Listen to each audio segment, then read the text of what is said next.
Mr. Klein's Story Time. Hello, my name is Mr. Klein. I've been an elementary school teacher for almost 30 years, and I love reading stories to young people just like you. In fact, I've got a great story that I'd like to share with you right now. So let's get started. Flat Stanley, His Original Adventure by Jeff Brown. Flat Stanley, His Original Adventure by Jeff Brown. Pictures by Mackie Pimentuan. Contents. Chapter 1. The Big Bulletin Board. Chapter 2. Being Flat. Chapter 3. Stanley the Kite. Chapter 4. The Museum Thieves. Chapter 5. Arthur's Good Idea. Chapter 1. The Big Bulletin Board. Breakfast was ready. "I will go wake the boys," Mrs. Lambchop said to her husband, George Lambchop. Just then their younger son, Arthur, called from the bedroom he shared with his brother, Stanley. "Hey, come and look! Hey!" Mr. and Mrs. Lambchop were both very much in favor of politeness and careful speech. "Hay is for horses, Arthur, not people," Mr. Lambchop said as they entered the bedroom. "Try to remember that." "Excuse me," Arthur said, "but look." He pointed to Stanley's bed. Across it lay the enormous bulletin board that Mr. Lambchop had given the boys a Christmas ago so that they could pin up pictures and messages and maps. It had fallen, during the night, on top of Stanley. But Stanley was not hurt. In fact, he would still have been sleeping if he had not been woken by his brother's shout. "What's going on here?" he called out cheerfully from beneath the enormous board. Mr. and Mrs. Lambchop hurried to lift it from the bed. "Heavens!" said Mrs. Lambchop. "Gosh!" said Arthur. "Stanley's flat." "As a pancake," said Mr. Lambchop. "Darndest thing I've ever seen." "Let's all have breakfast," Mrs. Lambchop said. "Then Stanley and I will go see Dr. Dan and hear what he has to say." In his office, Dr. Dan examined Stanley all over. "How do you feel?" he asked. "Does it hurt very much?" "I felt sort of tickly for a while after I got up," Stanley Lambchop said, "but I feel fine now." "Well, that's mostly how it is with these cases," said Dr. Dan. "We'll just have to keep an eye on this young fellow," he said when he had finished the examination. "Sometimes we doctors, despite all our years of training and experience, can only marvel at how little we really know." Mrs. Lambchop said she thought Stanley's clothes would have to be altered by the tailor now, so Dr. Dan told his nurse to take Stanley's measurements. Mrs. Lambchop wrote them down. Stanley was 4 feet tall, about a foot wide, and half an inch thick. Chapter 2. Being Flat. When Stanley got used to being flat, he enjoyed it. He could go in and out of rooms, even when the door was closed, just by lying down and sliding through the crack at the bottom. Mr. and Mrs. Lambchop said it was silly, but they were quite proud of him. Arthur got jealous and tried to slide under a door, but he just banged his head. Being flat could also be helpful, Stanley found. He was taking a walk with Mrs. Lambchop one afternoon when her favorite ring fell from her finger. The ring rolled across the sidewalk and down between the bars of a grating that covered a deep, dark shaft. Mrs. Lambchop began to cry. "I have an idea," Stanley said. He took the laces out of his shoes and an extra pair out of his pocket and tied them all together to make one long lace. Then he tied one end of that to the back of his belt and gave the other end to his mother. "Lower me," he said, "and I will look for the ring." "Thank you, Stanley," Mrs. Lambchop said. She lowered him between the bars and moved him carefully up and down and from side to side so that he could search the whole floor of the shaft. 2 policemen came by and stared at Mrs. Lambchop as she stood holding the long lace that ran down through the grating. She pretended not to notice them. "What's the matter, lady?" the first policeman asked. "Is your yo-yo stuck?" "I'm not playing with a yo-yo," Mrs. Lambchop said sharply. "My son is at the other end of this lace, if you must know." "Get the net, Harry," said the second policeman. "We've caught a cuckoo." Just then, down in the shaft, Stanley cried out, "Hooray!" Mrs. Lambchop pulled him up and saw that he had the ring. "Good for you, Stanley," she said. Then she turned angrily to the policeman. "A cuckoo indeed," she said. "Shame!" The policemen apologized. "We didn't get it, lady," they said. "We've been hasty. We see that now." "People should think twice before making rude remarks," said Mrs. Lambchop, "and then not make them at all." The policemen realized that was a good rule and said they would try to remember it. One day Stanley got a letter from his friend Thomas Anthony Jeffrey, whose family had moved recently to California. A school vacation was about to begin, and Stanley was invited to spend it with the Jeffreys.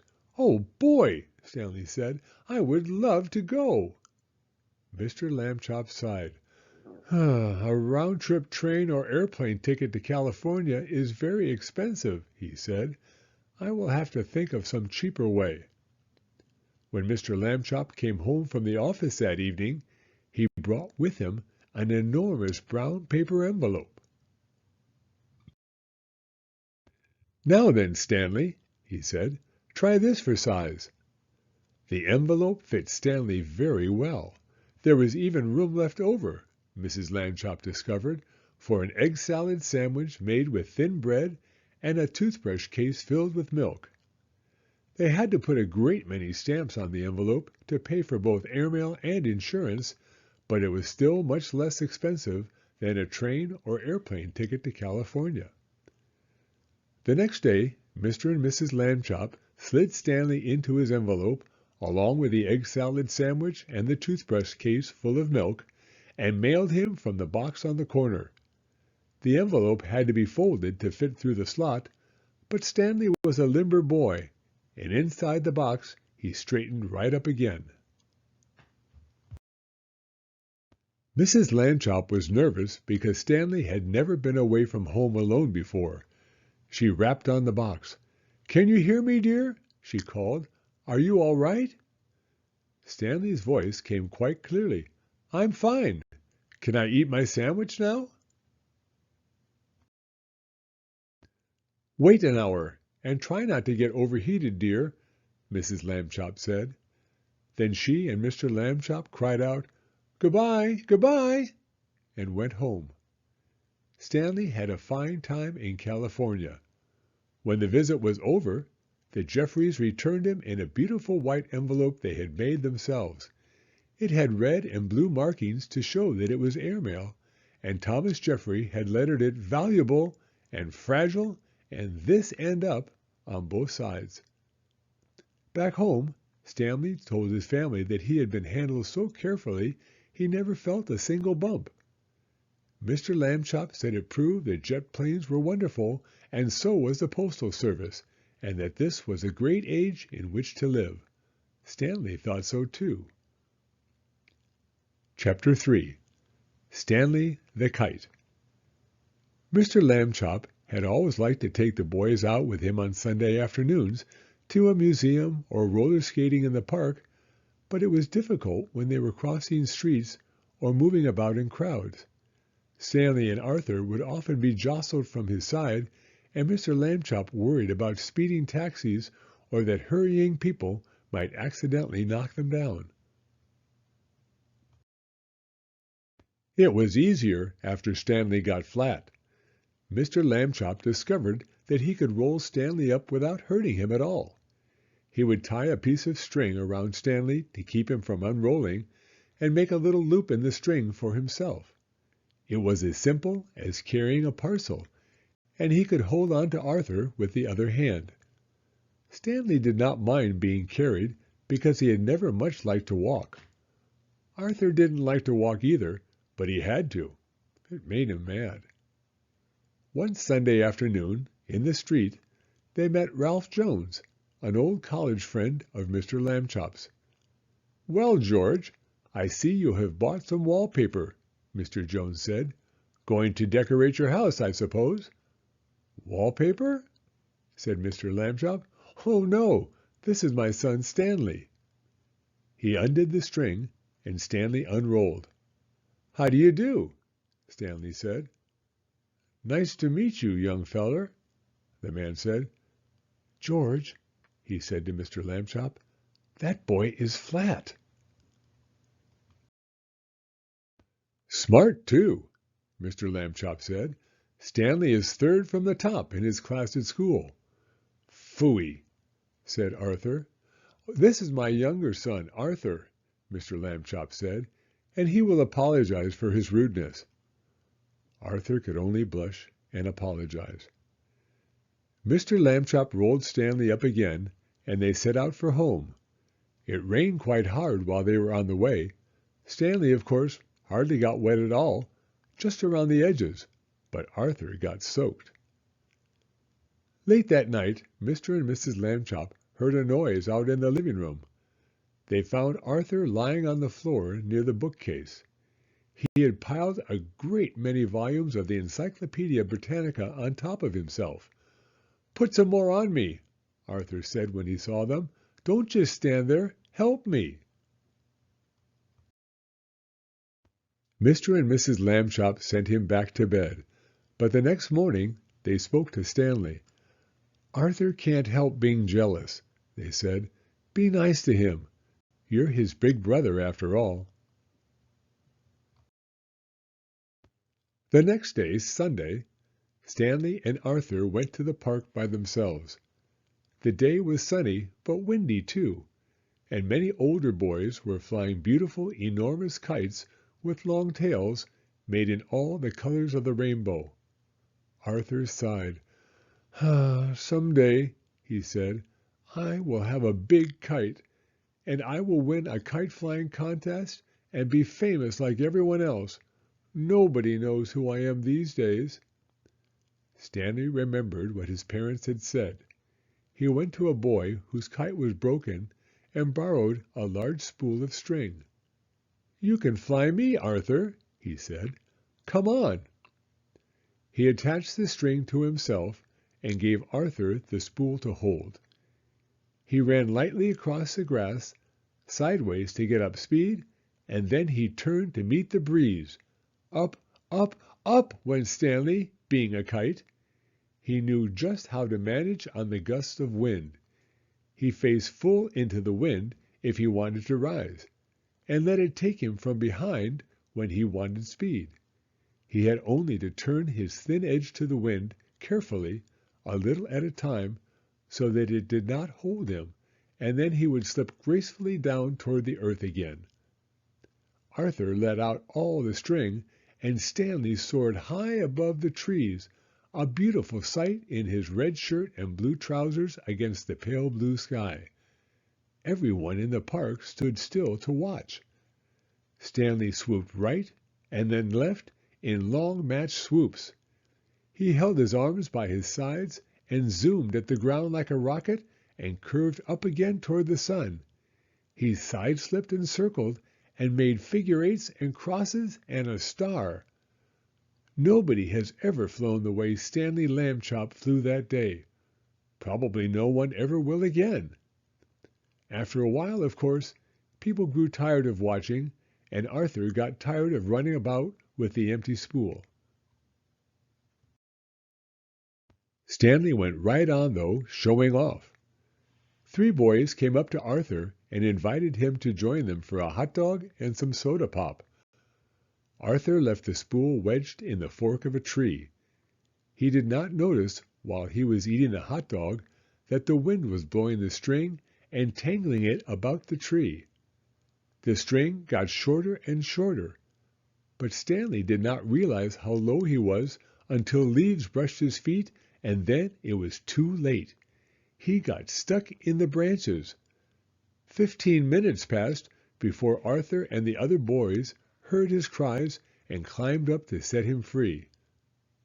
Stanley would not speak to his brother that evening, and at bedtime, even though Arthur had apologized, he was still cross.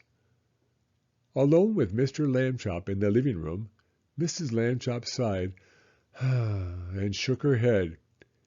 "You're at the office all day, having fun," she said. "You don't realize what I go through with the boys. They're very difficult." "Kids are like that," Mr. Lambchop said. "Phases. Be patient, dear." Chapter 4. The Museum Thieves. Mr. and Mrs. O.J. Dart lived in the apartment above the Lambchops.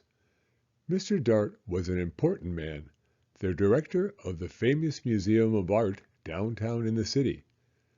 Stanley Lambchop had noticed in the elevator that Mr. Dart, who was ordinarily a cheerful man, had become quite gloomy, but he had no idea what the reason was. And then at breakfast one morning, he heard Mr. and Mrs. Lambchop talking about Mr. Dart. "I see," said Mr. Lambchop, reading the paper over his coffee cup, "that still another painting has been stolen from the famous museum. It says here that Mr. O.J. Dart, the director, is at his wit's end." "Oh, dear! Are the police no help?" Mrs. Lambchop asked.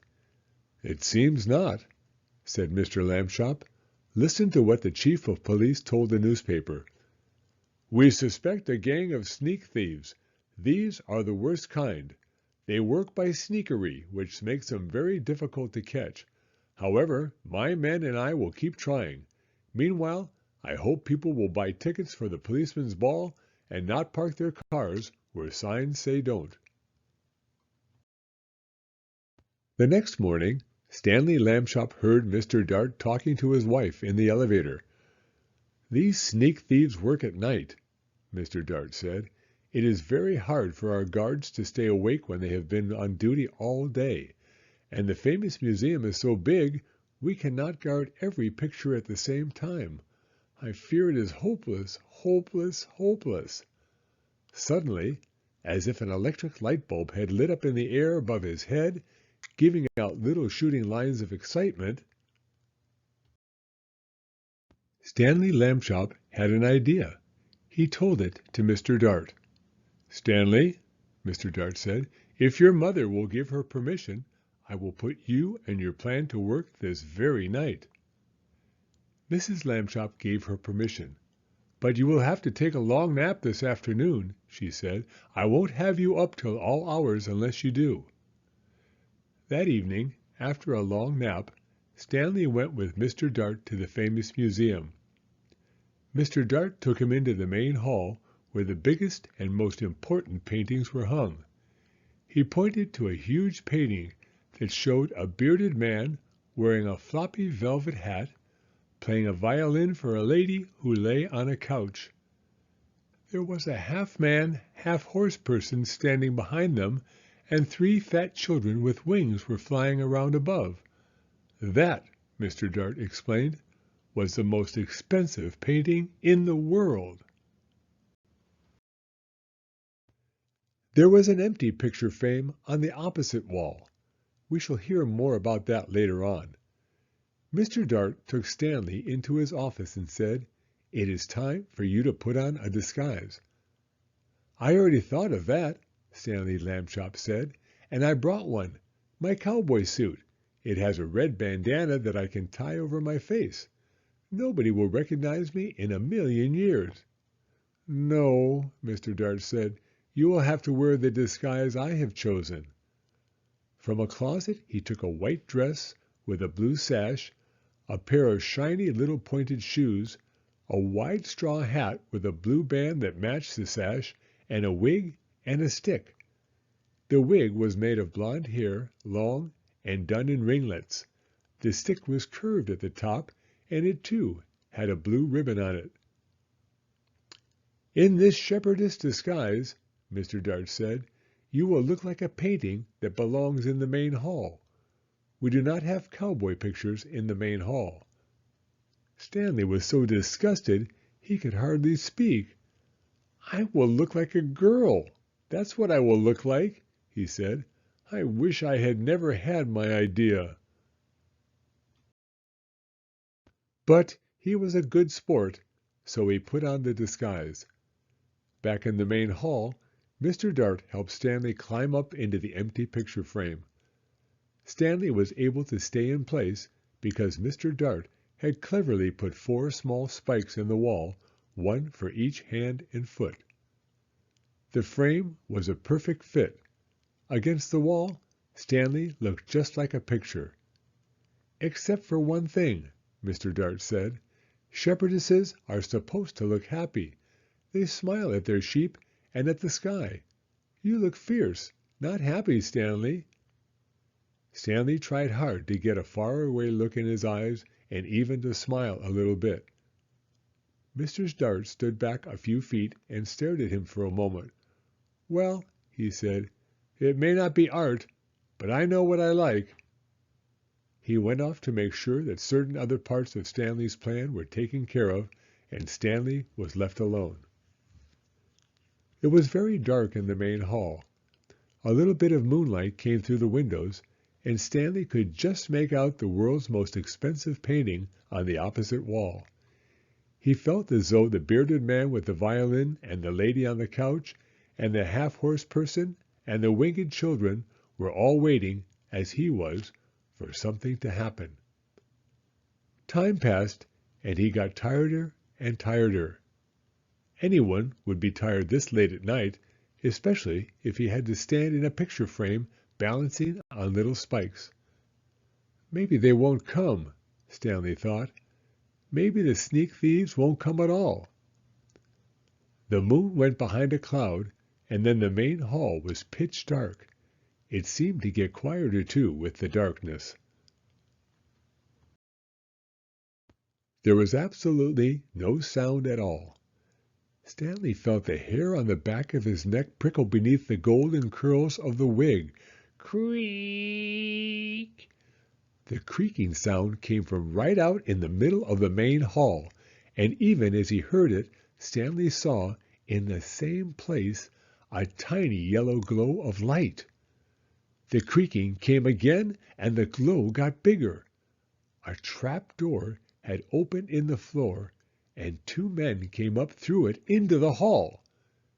Stanley understood everything all at once. These must be the sneak thieves. They had a secret trapdoor entrance into the museum from outside. That was why they had never been caught. And now tonight, they were back to steal the most expensive painting in the world. He held very still in his picture frame and listened to the sneak thieves.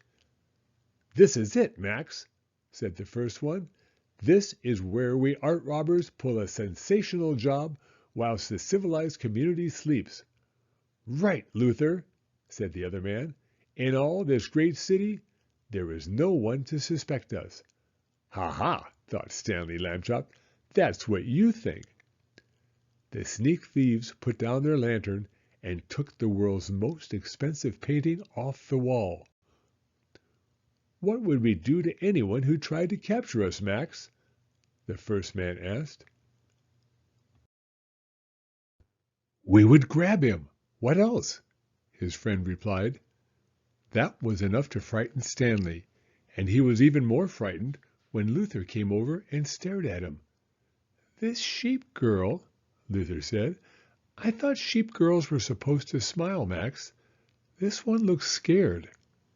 Just in time, Stanley managed to get a faraway look in his eyes again and to smile, sort of. "You're crazy, Luther," Max said. "She's smiling, and what a pretty little thing she is, too." That made Stanley furious. He waited until the sneak thieves had turned back to the world's most expensive painting, and he shouted in his loudest, most terrifying voice, "Police! Police! Mr. Dart! The sneak thieves are here!" The sneak thieves looked at each other. "Max," said the first one very quietly, "I think I heard the sheep girl yell." "I think I did too," said Max in a quivery voice. "Oh boy, yelling pictures. We both need a rest." "You'll get a rest, all right," shouted Mr. Dart, rushing in with the chief of police and lots of guards and policemen behind him. "You'll get arrested. That's what. Ha ha ha!" The sneak thieves were too mixed up by Mr. Dart's joke and too frightened by the policemen to put up a fight. Before they knew it, they had been handcuffed and led away to jail. The next morning, in the office of the chief of police, Stanley Lambchop got a medal. The day after that, his picture was in all the newspapers. Chapter 5. Arthur's Good Idea. For a while, Stanley Lambchop was a famous name. Everywhere that Stanley went, people stared and pointed at him. He could hear them whisper, "Over there, Agnes, over there. That must be Stanley Lambchop, the one who caught the sneak thieves," and things like that. But after a few weeks, the whispering and the staring stopped. People had other things to think about. Stanley did not mind. Being famous had been fun, but enough was enough. And then came a further change, and it was not a pleasant one. People began to laugh and make fun of him as he passed by. "Hello, Super Skinny!" they would shout, and even ruder things about the way he looked. Stanley told his parents how he felt. "It's the other kids I mostly mind," he said. "They don't like me anymore because I'm different, flat."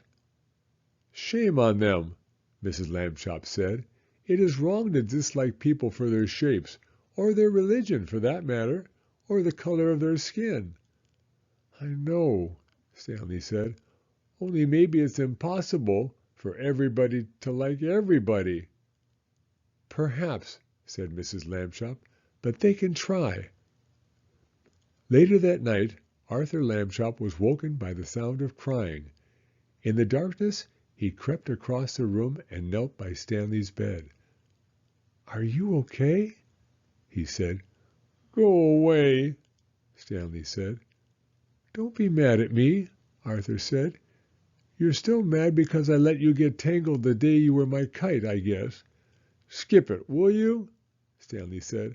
"I'm not mad. Go away." "Please, let's be friends." Arthur couldn't help crying a little too. "Oh, Stanley," he said, "please tell me what's wrong." Stanley waited for a long time before he spoke.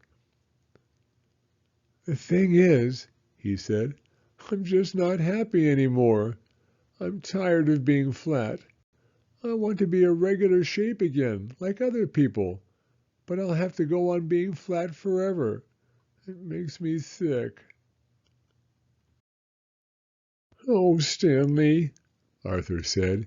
He dried his tears on a corner of Stanley's sheet and could think of nothing more to say. "Don't talk about what I just said," Stanley told him. "I don't want the folks to worry. That would only make it worse." "You're brave," Arthur said. "You really are."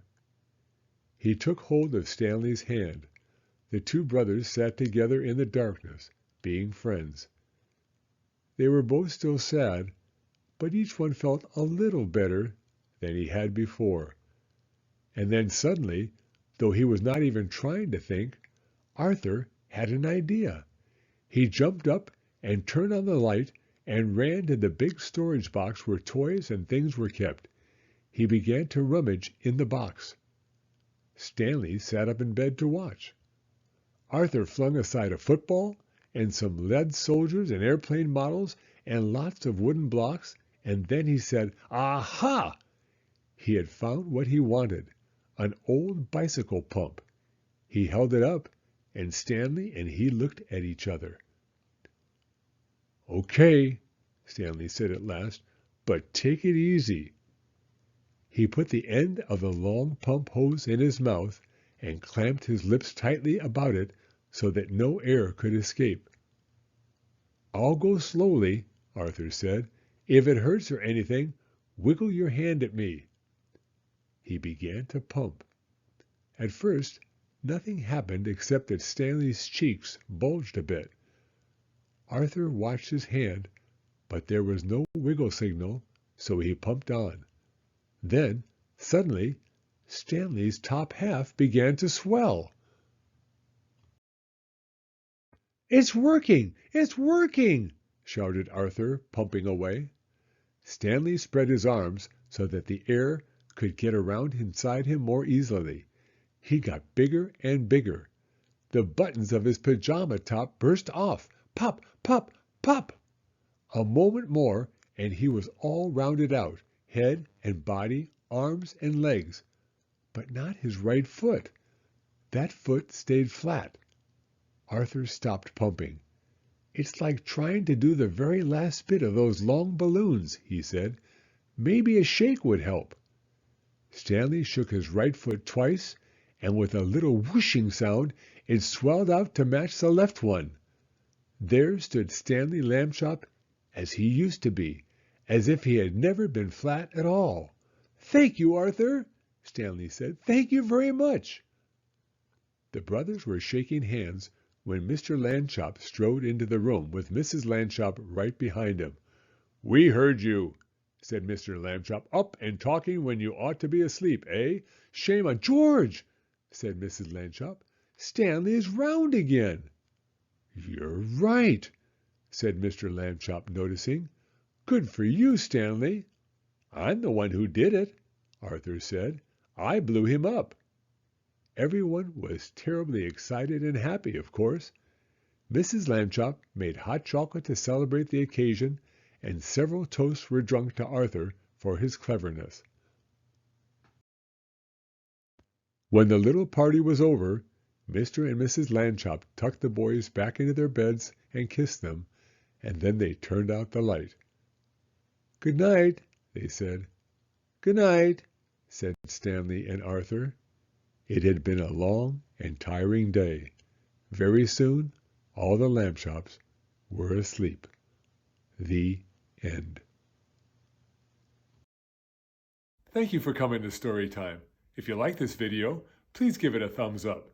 I read new stories every week, so be sure to hit the subscribe button if you'd like to hear another one. Hope to see you again soon.